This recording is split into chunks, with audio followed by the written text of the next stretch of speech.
नमस्कार, आप देख रहे हैं राष्ट्रीय प्रस्तावना और मैं हूं आपके साथ ज्योतिका। आइए रुक करते हैं फटाफट खबरों की ओर। पश्चिम बंगाल में आगामी विधानसभा चुनावों को लेकर सियासी पारा चढ़ने लगा है। भारतीय जनता पार्टी के नेता शुभेंदु अधिकारी ने शुक्रवार को मालदा में एक जनसभा में बड़ा दावा किया। उन्होंने कहा कि चुनाव के बाद तृणमूल कांग्रेस को विपक्ष में बैठना होगा। अधिकारी ने चल रही मतदाता सूची पुनरीक्षण प्रक्रिया को इसका बड़ा संकेत बताया।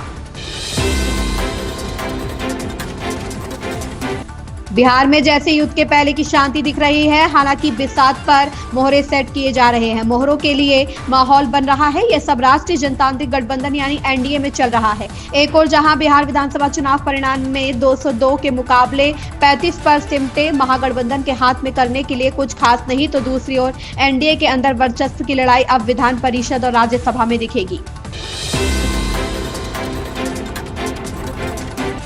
भारत और ब्रिटेन के बीच हुआ व्यापक आर्थिक और व्यापार समझौता इस साल की पहली छमाही में लागू हो सकता है। भारत में तैनात ब्रिटेन के उप उच्चायुक्त एंड्रयू फेलेमिंग ने यह बात कही। उन्होंने कहा कि इस समझौते के लागू होते ही दोनों देशों के रिश्तों में नए युग की शुरुआत होगी।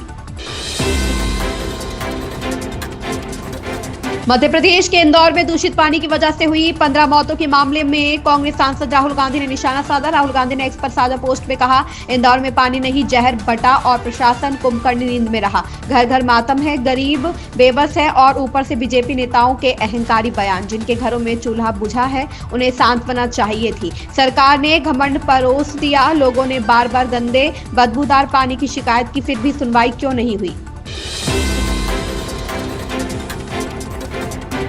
अरुणाचल प्रदेश की महिला को भारतीय पासपोर्ट होने के चलते चीन में परेशान किए जाने के मामले पर तीखी प्रतिक्रिया देते हुए विदेश मंत्री जयशंकर ने कहा कि भारत ने इस मामले पर चीन के सामने कड़ा विरोध जताया था। साथ ही उन्होंने कहा कि लोगों के आवागमन के लिए जो नियम कानून है उनका पालन किया जाना चाहिए।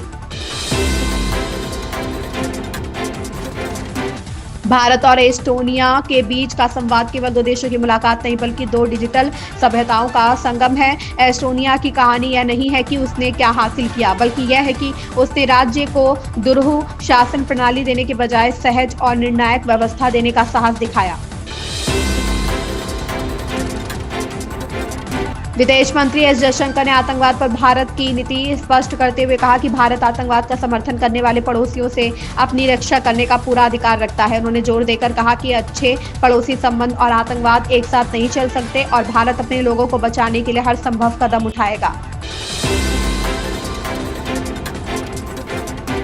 शिवसेना सांसद प्रियंका चतुर्वेदी ने आईटी मंत्री अश्विनी वैष्णव को चिट्ठी लिखकर सरकार से मांग की है कि सोशल मीडिया पर आर्टिफिशियल इंटेलिजेंस का दुरुपयोग करके महिलाओं के सेक्सुअलाइजेशन की घटनाओं को लेकर रोकने के लिए तत्काल कदम उठाए जाएं। राज्यसभा सांसद का दावा है कि सोशल मीडिया, खासकर एलन मस्क के एक्स पर यह समस्या बहुत ज्यादा बढ़ गई है।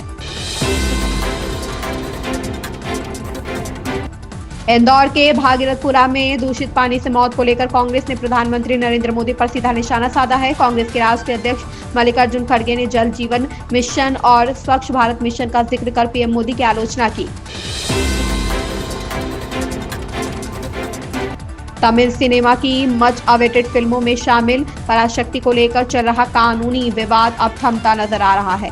मद्रास हाईकोर्ट ने फिल्म की रिलीज पर रोक लगाने से इनकार करते हुए इसे पोंगल के मौके पर सिनेमाघरों में रिलीज करने की इजाजत दे दी है। जस्टिस सेंथिल कुमार राममूर्ति ने सभी पक्षों की दलीलें सुनने के बाद यह फैसला सुनाया, जिससे फिल्म इंडस्ट्री और दर्शकों दोनों को बड़ी राहत मिली है।